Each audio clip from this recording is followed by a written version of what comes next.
Good evening, everyone, and welcome back to our virtual chat program here at the American Spaces in Uzbekistan, Facebook, and YouTube. My name is Gulshan. I'm with the American Center Tashkent, and I'm very excited today because we have a wonderful speaker, Ben Baumann. Hello, Ben. Hello. Thank you for having me. It's good to be here. Thanks so much for being here. Ben Baumann is a historian at the Indiana Historical Bureau, and he oversees the Indiana Legislative Oral History Initiative, where he interviews former politicians about their service in the Indiana General Assembly.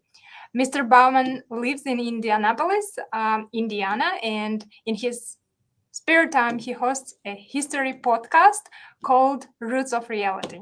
And today, Mr. Baumann is going to speak about federal and state government in the United States, and we're very excited and very interested in this topic. Thank you so much, Ben, for being able to give us more information about government types in the United States. And I want to mention for everyone who is watching us live, you have a wonderful opportunity to ask your questions right here under this video, both on YouTube and Facebook, and we will get to your questions after the presentation. Ben, thanks again, and over to you. All right. Well, it's good to be here again. Hello to everyone watching.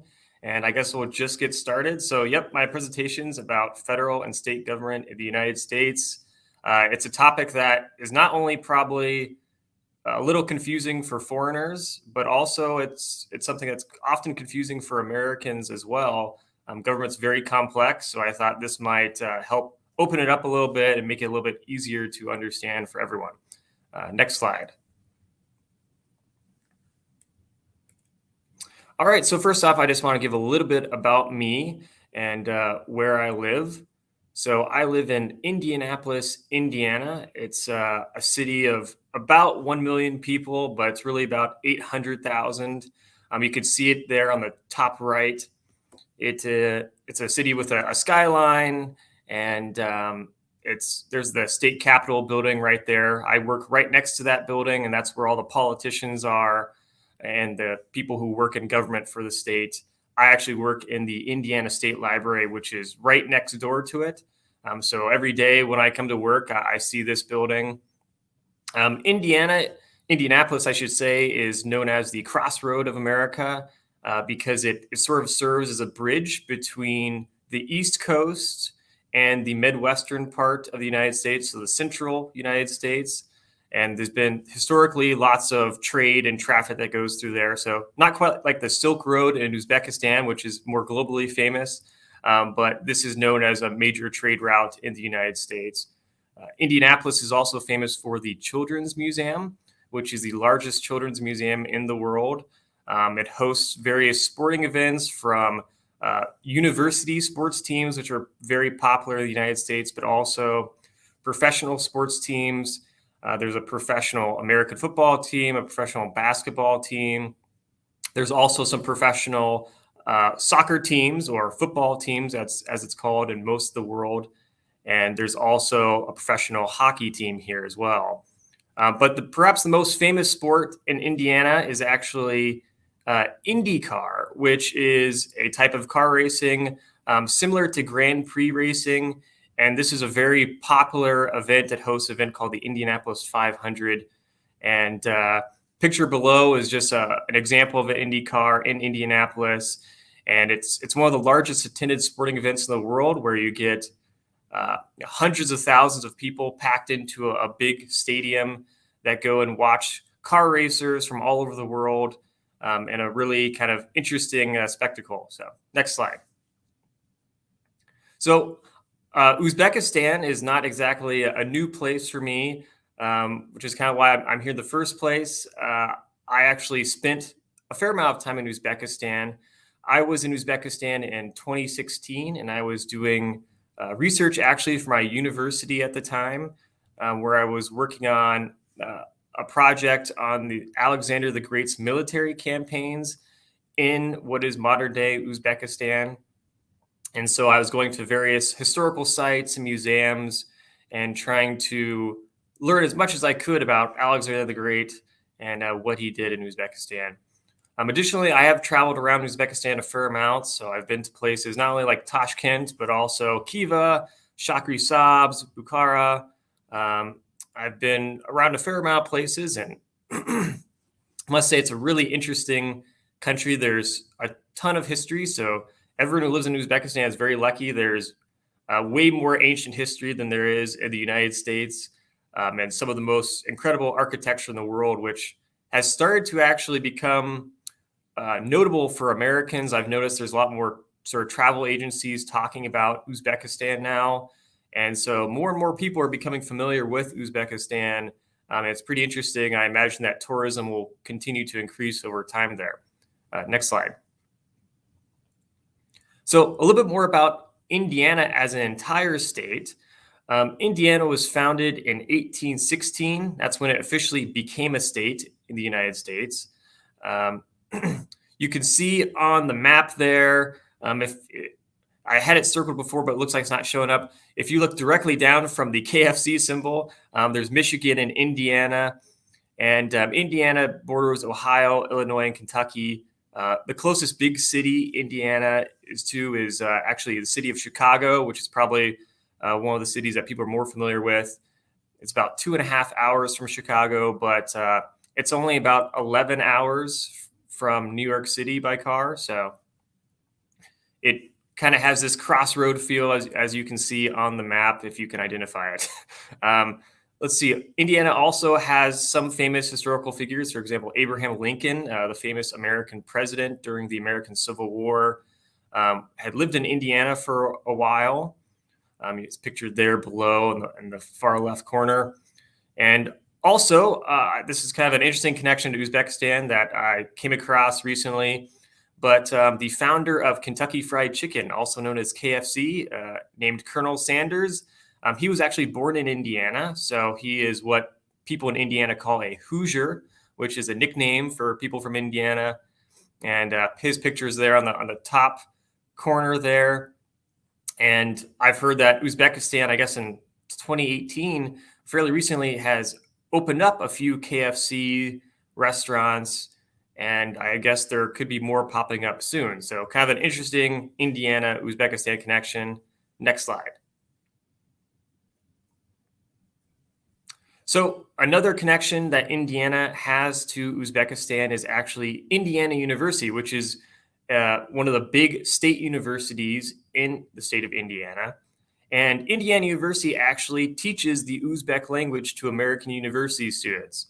So students from all over the country will come to Indiana University and they can study various languages, including Uzbek. In fact, in 2012, the Uzbekistan ambassador to the United States came to visit Indiana University and learn more about the Uzbek language program there. And the picture here just kind of shows one of the advertisements at Indiana University for the Uzbek language program. Next slide. So now a bit more about my job. So as mentioned, I'm a historian at the Indiana Historical Bureau. I'm in charge of a project called the Indiana Legislative Oral History Initiative, called ELOHI for short.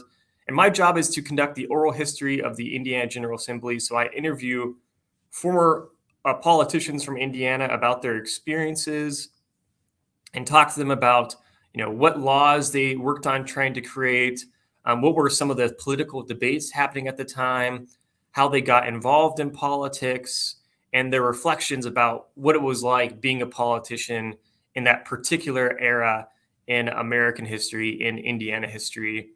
Additionally, I also work on the state marker program.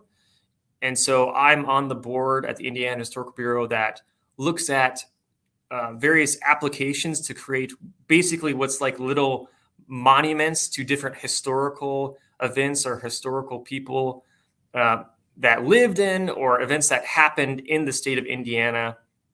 And so we get various applications from all around the state every year.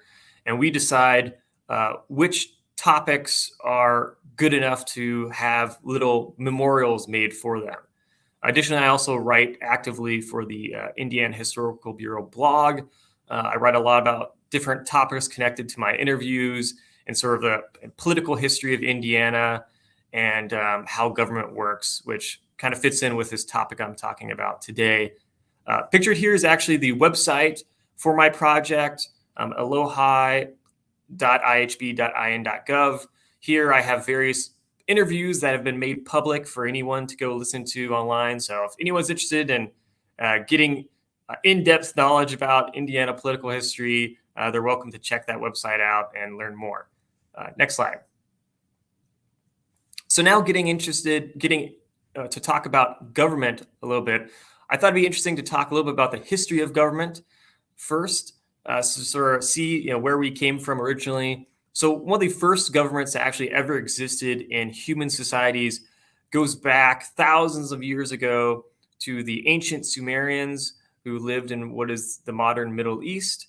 And Sumerians were, usually considered to be the first ancient civilization that ever existed, going back as far back as 6,000 years ago. And they created actually a legal system. They had a law code called the Ur-Nammu law code, which is considered to be the oldest law code in the world. Additionally, the first democracy that ever existed in the world was actually in ancient Greece, and the ancient Greek city-state of Athens, which existed around 2,500 years ago. And the oldest active democracy today is the United States. And a lot of people get this confused, but the United States actually was not influenced by the very first democracy in history. The ancient Greeks did have a democratic system, but it's actually quite a bit different than the democratic system that the United States uses, which is actually more based off of the Roman Republic democracy. Because instead of having direct democracy where you have, every citizen votes on the idea for creating a new law, and then depending on how people vote, that law is created or not. Instead, Americans as well as Romans would have a representative democracy where there would be elected government officials that would vote for you on various legislation and potential laws. So next slide.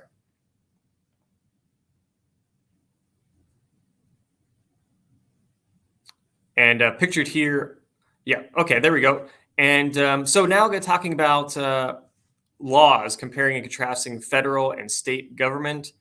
On the left here is the United States Capitol building. That is where Congress exists.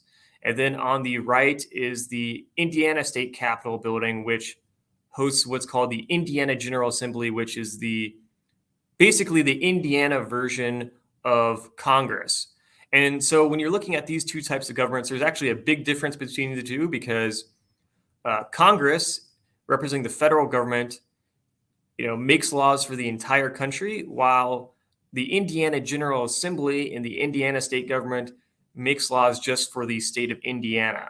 And I'm going to talk a little bit about sort of the difference between those laws and why that matters here in a little bit. But essentially, every state in the United States creates their own laws, but their laws are only allowed to be created as long as they do not contradict the laws of the United States of America. And so you can have states with different laws. However, they just cannot, override or go against the laws that are established by the federal government, which represent the United States. Next slide. So now I want to talk a little bit about how states differ when it comes to laws. And this is one of the interesting things that surprises some foreigners as well as recent immigrants to the United States. And that's the fact because each state has different laws. So you can, for example, drive into Indiana and you'll have one set of laws. And then if you drive into another state, you'll have different laws. Like if you were to go next door to Illinois, let's say you want to take a trip to Chicago or something, the laws in Illinois will be different than Indiana. Usually a lot of the laws are similar, but there are various things that can affect states which kind of show their differences. Some examples are gun laws. Different states have different laws when it comes to who should be able to carry a gun and how often, and whether you need licensing to carry a gun. Also, marriage law differs, business law, punishments for crimes, so criminal law. A good example of two states that actually have pretty different laws compared to most states is New York and Texas. New York is typically a state that is more affiliated with the Democratic Party. So most people in New York favor the Democratic Party over the Republican Party, while Texas actually favors the Republican Party over the Democratic Party more. And so, for example, gun laws in New York are very different than gun laws in Texas.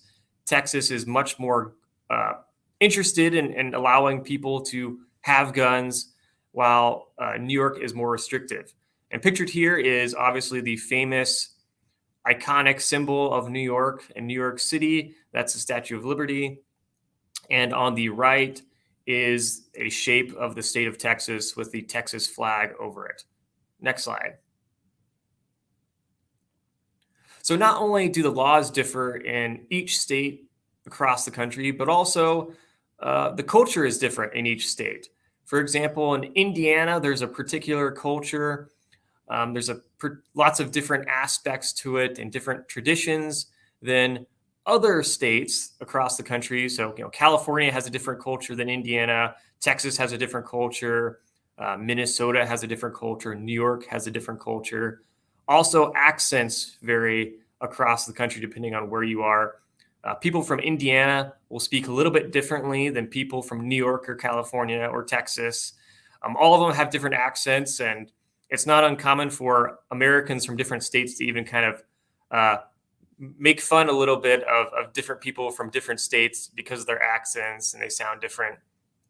I, for example, have family that lives in lots of different parts of the country, including places in the southern part of the United States, like Louisiana. And I remember growing up as a kid visiting Louisiana and having some cousins that would hear my accent, because I'm originally from the state of Kansas, but now I live in Indiana. And they think like, oh, wow, you have a weird way of talking. So people differ depending on where you live in the country. Also, the food is different. Indiana, for example, is very famous for pork. So like pork tenderloin sandwiches are really popular in Indiana, which is basically this slab of pork meat that has been fried and breaded, and then put on like a sandwich bun, like a burger or something. And that's pretty popular in Indiana. While other places, for example, if you go to like Kansas and Missouri and Oklahoma, barbecue is very popular. And so each state kind of has their own type of food as well. The climate's different in each state. It's a big country, so we get a variety of different weather patterns affecting different states. California has really nice weather. Indiana has 4 seasons: winter, summer, fall, spring. Minnesota has a very long winter. It's very cold. And Texas is very hot. So it just depends on where you are. Additionally, because there's all these differences in each state kind of has their own state pride.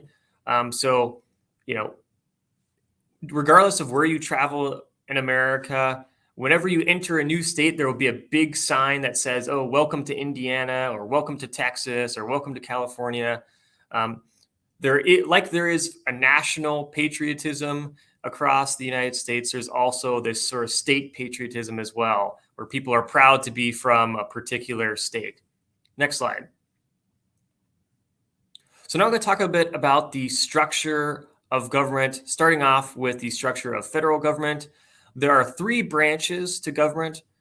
For example, there's the United States Supreme Court, pictured on the left, which is the judicial branch, and this branch evaluates laws. Then in the center, there's the White House, where the President of the United States lives, and this is the executive branch, which enforces laws. And then on the right, that's the United States Capitol building. That's where Congress is, and that is the legislative branch, which creates laws. Next slide. So the structure of government for states, like the state of Indiana, is actually essentially the same as the federal government. There is an Indiana Supreme Court, as you can see in the left there. That's inside the United States inside the Indiana State Capitol building. And then in the middle is actually an old picture of the Indiana General Assembly. So that is the legislative branch. The Indiana Supreme Court, again, is the judicial branch. And then on the right is Governor Eric Holcomb, and that is the executive branch in Indiana. And that's kind of like Indiana's version of the president. Sort of, that's the leader of Indiana, and we call the leader of each state is called the governor. So of that state. And so it's kind of interesting because from talking to a lot of former politicians from Indiana, one of the things that they told me that's actually kind of funny is that often Americans get confused about the difference between state government and the federal government, specifically the difference between like the Indiana General Assembly and Congress, where various former politicians that I have talked to said that they would have people coming up to them in like a grocery store or something, asking, "Oh, why aren't you in Washington, D.C.?" Thinking that they actually served in the federal government when they actually serve in the state government in the Indiana General Assembly instead of Congress. So it just kind of shows one of those confusing aspects where, there's lots of different branches of government, lots of different levels of government in American society. And it's even hard for Americans to keep track because they can get confused as well. Next slide. So now I'm going to talk more in depth about what former politicians have told me that they want people to know about government and how it works, which is a really important thing because obviously government plays a gigantic role in all of our lives, no matter where we live, whether you live in Uzbekistan or whether you live in the United States or any other country. Government is what makes society function. And so it's a crucial aspect to our lives. Pictured here are various members of the Indiana General Assembly. This is an older picture from 1989. I've actually interviewed several people probably from this picture. And I'm going to talk to you now a bit about some of the things that they want people to know about. Next slide. All right, so first off is the government process. This is a very confusing aspect for many Americans, and I'm sure the government process is probably confusing for many people around the world because government is complex. For example, a lot of people think that if you're trying to create a new law, all you have to do is just come up with an idea, and then you can quickly vote on it, and then boom, it'll become a law. But that's actually not how government works. There's actually lots of different rules, and an idea for a law has to be reviewed several times before it can get actually approved to officially become a law. So now I'm going to walk you through this process a little bit. So first off, a politician has to introduce an idea for a law, which is called a bill. And so when they come up with this idea for a bill, then it gets sent to committees in the House or Senate, because there's two branches of Congress and the federal government, as well as there's two branches of the Indiana General Assembly in the Indiana state government. And so there's the House and Senate. So a person who serves in the House of Representatives is called a representative, and a person that serves in the Senate is called a senator. And so a person's going to have to introduce a bill depending on which chamber they serve in, the House or Senate. So if someone, is a member of the House of Representatives, they will have to introduce this bill into the House of Representatives. It will get assigned to a committee or two, and then this committee will have to decide whether this is a good idea for a law, and they will review this bill and then vote on it. And so a committee is like a small group of politicians that usually have a specific subject of expertise that they're focused on. For example, like utilities committee, which would be focusing on like electricity and energy that powers homes or apartment buildings and the city in general. And so if you have a bill about that involves electrical power, for example, it would probably get assigned to the utility committee, and people who focus on utility law will then go and review it in that committee.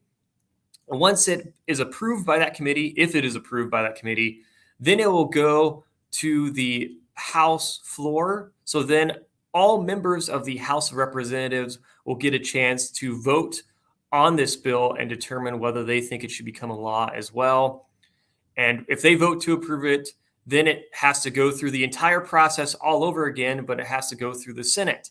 And so a Senate committee on utilities will then review that bill and then decide to approve on it. And then it will eventually end up on the Senate floor, and the entire Senate will then decide to vote on it. And if it gets approved, then you think like, oh, is this bill done? But no, it's actually not, because it still has to go to the executive branch. So the president or the governor of a state then has to either sign off on it and say, yes, we should approve, this is a good bill and we need to make this law, or they will reject it and say, no, I'm going to veto this and this shouldn't be a law.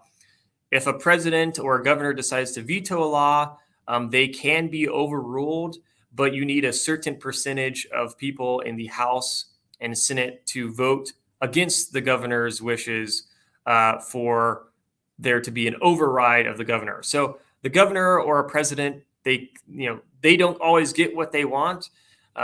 The House and Senate can actually overrule them and make something a law regardless of what the president or governor wants, if enough people vote in favor of doing that. And so that really is the big part of the process. And this is the same for both federal and state government. And so it's a complex process, but that's just how it works. Additionally, I should also point out, if there are questions about whether a law in the United States that has been approved, whether in state government like the Indiana state government or in Congress, so the federal government, if people wonder if this is constitutional, meaning does a law go against the Constitution of the United States or the Constitution of like the state of Indiana, if someone thinks it does, this law could go to the U.S. Supreme Court if it's a federal law, or it can go to the Indiana Supreme Court if it's a state law. And the Supreme Court can rule and decide if this law actually breaks the rules of the Constitution or not, which is the most powerful legal document in the United States of America and in all state governments. So technically, even if the governor or president approves of the law, as well as the Congress, a law can still be basically killed, as they say in government, if it breaks the Constitution. So next slide. So another big factor that former politicians have told me about that is really important for Americans to understand, and also probably for people interested in government and governments all over the world, is that compromise matters. Oftentimes people who are very passionate about a law that they want passed in society, they think that like, oh, well, if I really believe in something enough, I can make sure that it gets passed and I don't have to worry about what anyone else thinks. But that's usually not the case unless you have one political party that pretty much controls everything, which can happen at the state level. For example, in the Indiana state government, the Republican Party controls the wide majority of this government here in Indiana. And so the Republican Party does not have to compromise as much with the Democratic Party in Indiana because they have so many more members of the Republican Party elected into office here in Indiana. However, at the national level, for example, in the United States Congress, the Democratic Party has majority. However, the Democratic Party only has a few more people than the Republican Party. And when you get pretty close in numbers between Democrats and Republicans, whether it's in Congress or a state government, it's very hard to get new laws passed without compromise, because both political parties have their own ideas of what government should do and what new laws should be created, because they have different political philosophies. And the inability for people to believe that compromise matters has actually been a big problem today in American society, which has resulted in something that we call in the United States political polarization.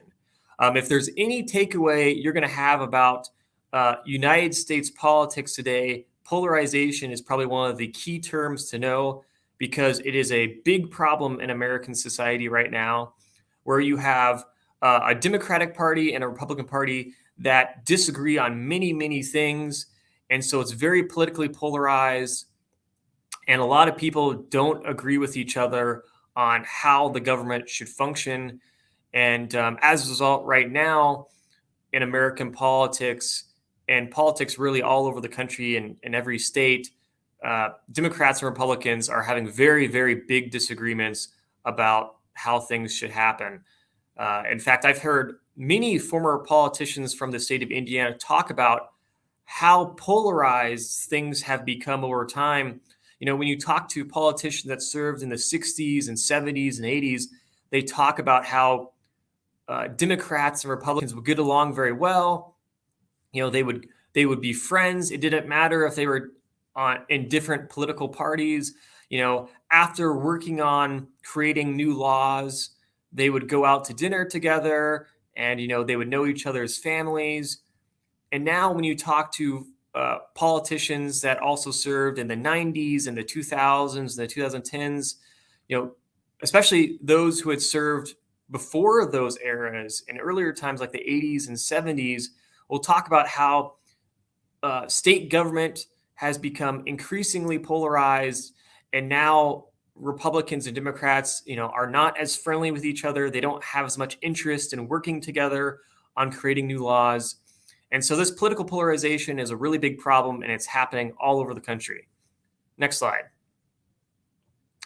And so this comes to one of the most important things about government that former politicians want people to know. And this is true for any country you live in, and that is the role of citizens. For example, voting. If people don't vote in elections, then you don't really get to have your say in how government should function and how government can help you. And for example, in the United States, though many people do vote, there are also many people that just choose not to vote. Maybe they're just not very interested in politics. They don't understand it. Or they just feel they're too busy with family and work. But voting is a really important tool for having your influence in society and for trying to make it better for yourself. Additionally, former politicians often tell me that they wish people felt more comfortable contacting them. In the United States, for example, if I want to contact a politician, as a private citizen, their emails and their phone numbers are public for anyone in the United States to look up their government representative, whether it's their government representative that serves in the federal government, so in Congress, or their representative that serves in the state government, for example, in the Indiana General Assembly. Each citizen, depending on where they live in a state, will have a person representing what's called a district in that state. So a state is broken up into different districts. So if you think of a map, you have all these different squares, and each square represents a different area in the state, which is a different district. And so you have representatives in the federal government and the state government that represent that particular district that you live in and all the other people that live in that district. And so therefore, anytime I want, I can email my state representative in the Indiana General Assembly or my federal government representative in Congress and tell them hey, I don't, like this aspect of what's happening in society. I want you to work on, changing a law or making a new law to make society better. Former politicians tell me all the time that they wish that people were more active and that your voice matters. And if you have a problem with something that's happening in society or in government, contact me so we can try to find a solution and try to fix that problem. Now, if a bunch of other people make contact with a representative that have a very different idea of how a new law should come about or about some political issue in society, then a politician's probably going to go with whatever is most popular among the people that they represent. But contacting your politician matters. It's a really important thing for government and making it function properly. Additionally, people just need to keep up to date with what's going on, following the news. If you're aware of the bills being debated and there is a bill that could become a law that you don't like, it's important to be aware of that is happening so that you can contact politicians and try to make your voice heard and try to prevent that law from being passed. Or if you really like a law idea that could get passed, you can give your support and let your politician know, like, hey, you need to vote in favor of this because this will really help me. So following and keeping up to date on things is really important. Additionally, is inspiring new laws. If you live in an area of the town or a city and you want something changed to make your town or city better, or just the state better in general. A lot of people, for example, will have some issues with the medical system in the United States, which is very complex and can be confusing for people when you have medical insurance and everything else, and there's different rules. Sometimes people will try to get those rules changed to try to improve that medical care system. And so oftentimes former politicians actually create new bills that will become law based on things that citizens have told them. So in many cases, the citizens of a state or a government can become the inspiration for new laws in both state and government. Next slide. And so to finish up here, why does this matter? Well, at the end of the day, citizens being active and understanding government and how it works is important because the purpose of both federal and state government, and really governments all over the world, is to make society better. Your life is very much influenced by government, by your government.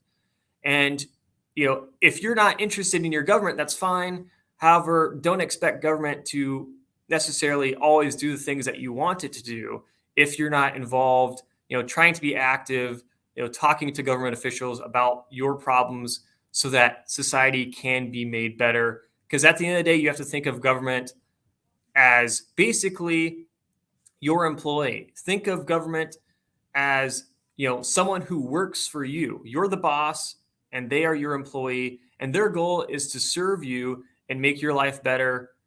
And that's why, everyone should be more understanding about government and how it works so that they can make their society better overall. And with that, I guess I'm finished, and thank you guys for listening. So.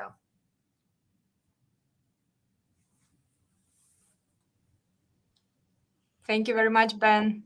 Wow, very informative. Thank you. So we have several questions. Should we? Yeah, sure. Let's go for it. Whatever people want to ask. So. All right. Our first question is from Ben Baumann. And he's asking, how many historical markers are there along Indiana highways? Probably a lot. I'm not sure how many are along the highway necessarily. Markers are usually designated at a specific point in the state of Indiana. There are certainly markers along the highway, but there are literally hundreds and hundreds of state markers across the state of Indiana. And so, to find them all takes a lot of effort. There are some along the highway, but some also just located in various towns and cities and many different places. So people can find them basically everywhere. There's even a few around where I am right now at the state capitol area. There's several different state markers. So. And how do they help? Why do you have them? Yeah, so basically a state marker just tells you about a historical event that happened. For example, there's a state marker out here talking about Abraham Lincoln, because Abraham Lincoln lived in the state of Indiana for a while, and it just talks about Lincoln and his life a little bit here in Indiana. And so it gives information about how the state used to be, things that used to happen in the state of Indiana, so people can be more educated about their history of their state. Wow, this is so cool. I wish we had here. Yeah, it'd be a cool thing. Yeah, more should do it. Yeah. Okay, good. Let's move to another question from Ilhor Rakhmatov. Diva wars in history of Indiana. Yeah. So Indiana has some colonial history. I'm not really an expert on the Beaver Wars in Indiana, unfortunately, but there are many books that you can probably get access to online about sort of the colonial period connected with Indiana. Indiana was founded a little bit later than other states in Indiana. So colonists would actually move from some states further east and would create the state of Indiana eventually. But there were many conflicts with settlers, European settlers that had moved from other colonial states with Native American tribes in Indiana. And so there's been a lot of research on that topic of some of the military conflicts between Native American tribes and the settlers, which would eventually create Indiana. Though I can't really speak too much on that topic because I'm not an expert on the Beaver Wars, but definitely something I would recommend that people look up more. And I'm sure there's plenty of resources available because I know lots of people have written about it. So. Okay, thank you. Our next question is from Delmoza Lemardonova. What is the most important system law to create conditions for diverse people in our global village to live life in harmony? So, yeah, I mean, when it comes to laws, I think you need, obviously, first and foremost, you need a democratic type of system where everyone has a say in it.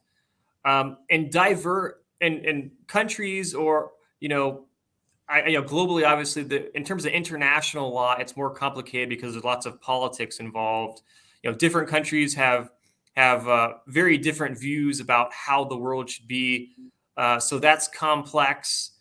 But in terms of a country specifically, if you really want to have a successful, diverse nation, you need to have a nation that has laws and a government that is very accessible to all people from all different backgrounds.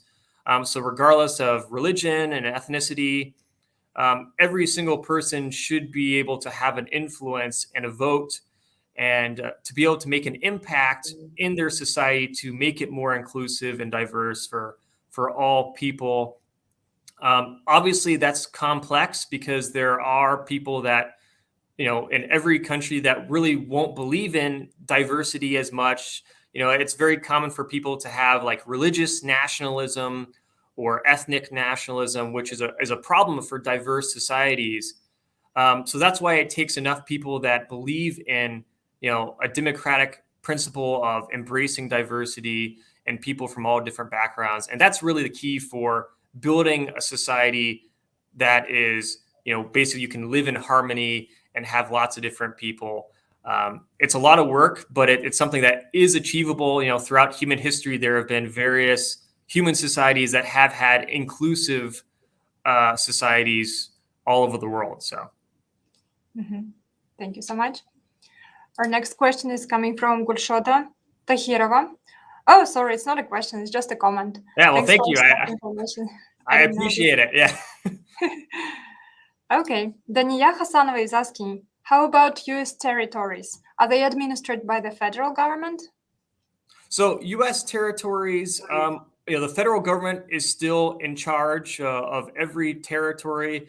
U.S. territories are a little bit different because they technically have more independence than states do. For example, Puerto Rico, which is a United States territory, is different than states. They don't have, so the federal government really does not have as much influence in territories.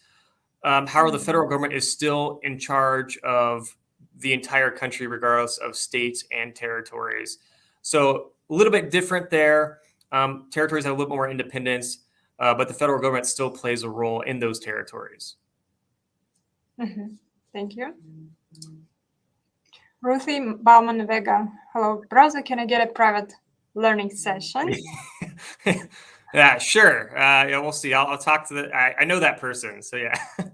What's the What's the oldest historical marker in Indiana?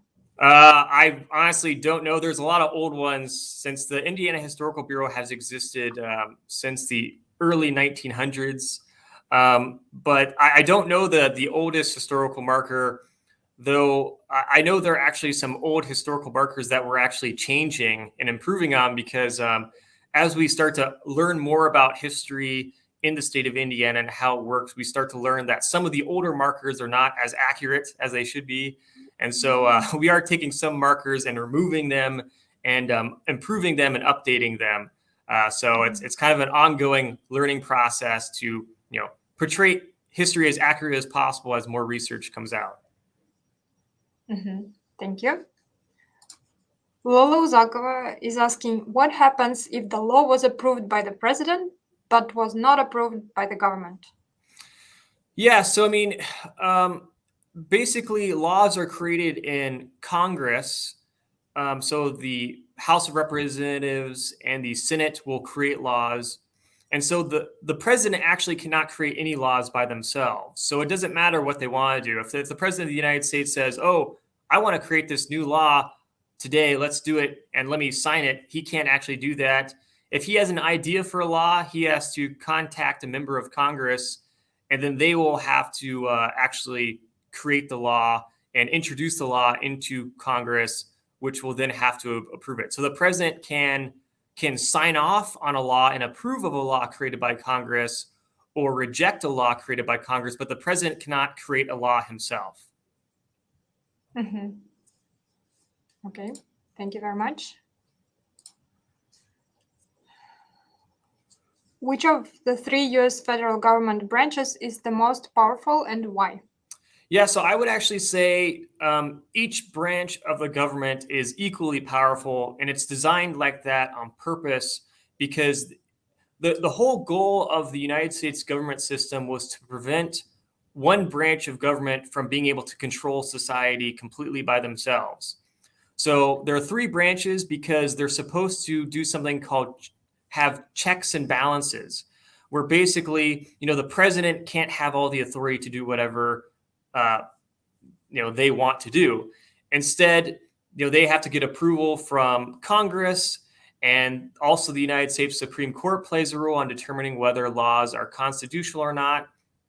So no branch of government, I would say, is more powerful than the other. Rather, they all serve to prevent each other from trying to control everything by themselves.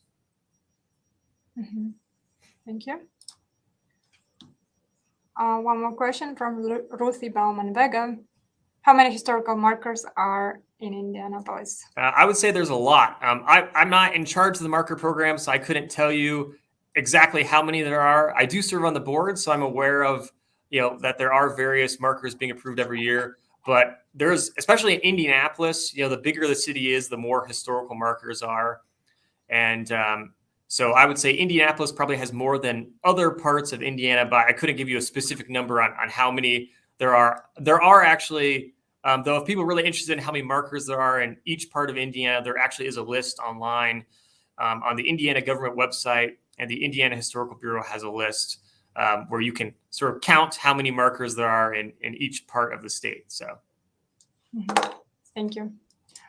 Ben, question: how much time does it usually take for the law to be proposed and then approved or vetoed?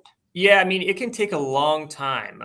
Some laws will basically be debated for years, essentially, because you can create a law and or you can come up with an idea for a law, but no one even has to necessarily listen to that law. They can vote against it right away, and then you just have to reintroduce the law another year, or you have to reintroduce a similar type of law, but not exactly the same type of proposal for a law. So it can take a long time. There are some types of laws, and I should say potential laws, that have basically been debated for years, and these proposals can just be changed because each year you have to, you can reintroduce a law, but you can't reintroduce the same law twice. And so if someone says, no, we're not going to approve of this, you can reintroduce something similar, but it can't be exactly the same law. So in that case, if you really believe in a proposed law, then you just have to reintroduce it the next year and the next year until you get enough people that think it's a good idea to vote yes on. So it can take a long time. And there are many different sort of political ideas that people have that have been debated for many years in U.S. government or in state government that keep getting reintroduced, every year, but are not approved. So it can take a while. Is there a particular amount of times when you can reintroduce a law, or you can do it forever? I mean, you can do it. You can introduce a law once a year. You can, of course, change it and introduce a new law if you want that's different than the one that you introduced prior. But every year you can introduce the same law again if you want to. I've heard of politicians that really believed in doing something like, for example, creating term limits, making it so people who serve in Congress or the Indiana General Assembly can only serve for a certain number of years before they're no longer allowed to serve in government. As a politician, and I've known people that have introduced this law like every single year, and it hasn't been approved. And so it can happen again and again. Okay, thank you so much. Ruthie Baumann Vega. What is the process to become a president? Alex de la River wants to know. Yeah, so the process to becoming president is really complex. Usually you have to join a particular political party. Right now, the Democratic Party and the Republican Party are the largest political parties by far, and have by far the most influence in American politics, as well as state government politics. And so if you're really interested in becoming a president, you probably have to join a political party unless you get lots of financial backing from, billionaires or something like that to give you money where you can run as an independent. But running as an independent is almost impossible right now. No one has ever successfully run as an independent and became president of the United States. So joining a political party, usually volunteering, working in that political party for a number of years, and then, essentially probably the best way of becoming president is to work your way up that party leadership. Once you get to the level where you're serving in Congress, or you become like a governor of a state or something like that, that usually gives you the best platform to make that jump to run for president of the United States. But typically you need to have experience serving in Congress or serving as a governor. There are some people that are part of a political party that will run for president based in like a smaller role in a political party. For example, there was a mayor of Indiana, Pete Buttigieg, who ran to become the Democratic nominee for president back a few years ago in 2020. However, he didn't win, but he was very popular, and he was only a Democratic mayor of a city in Indiana. And so it is possible to run for president from one of the lower levels of government, but the further down you are, the harder it is, because name recognition and getting people to financially support your campaign is very important for getting your name out there so people can discover you and know about you. That's the big part of becoming president, is for lots of people to have heard of you. If they haven't heard of you, then it's very hard for them to vote for you. And that's why getting campaign donations to advertise yourself on television, on radio, and newspapers is really critical for being a successful political candidate to run for president. Mm-hmm. Thank you. Question about the federal court. Do judges in the Supreme Court, are they elected or appointed?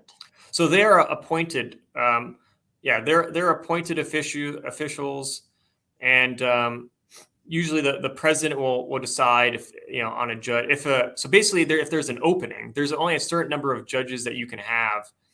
And when someone dies or resigns from the Supreme Court, whether it's in the state or federal government, then the president can appoint a new one, and then it will be voted on by Congress. And if they get approved, then they will become a member for life until they die or resign. So they are appointed. Mm-hmm. Okay. Thank you so much. Looks like it was our last question for today. Okay.